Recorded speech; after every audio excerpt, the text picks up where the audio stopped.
Over at the Soyuz launch site in Baikonur, Kazakhstan, to the town of Karaganda in the eastern region of the country to join Russian search and recovery teams for final preparations for Wednesday's landing of Expedition 18 Commander Mike Fink, flight engineer Yuri Lonchakov, and spaceflight participant Charles Simoni.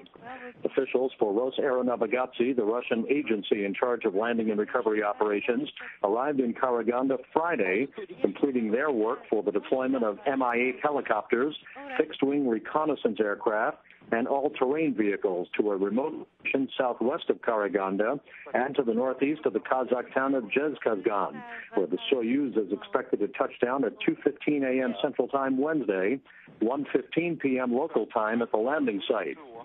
Fink and Lonchakov will have logged 178 days in space at the time of landing, 176 days on the International Space Station. Simoni is wrapping up his second flight to the station under commercial agreements with the Russian Federal Space Agency and will have registered 27 days in space on those two flights when he lands. Fink will have exceeded 1 full year in space on his 2 flights to the ISS, 366 days to be exact, putting him third on the all-time list for most time in space by an American astronaut, behind Peggy Whitson and Mike Foale. The one-day delay in landing the Soyuz to Wednesday to move to a more southerly landing zone appears to have been fortuitous.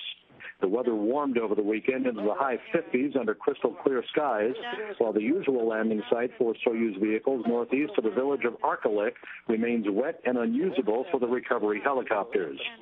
The choreography involved in tracking the Soyuz during entry, preparing for an unexpected ballistic entry that could put the Soyuz well short of its intended landing site, and the eventual recovery of the crew is intricate and time-tested. We'll go into the details of Wednesday's landing operation during tomorrow's ISS Commentary Hour.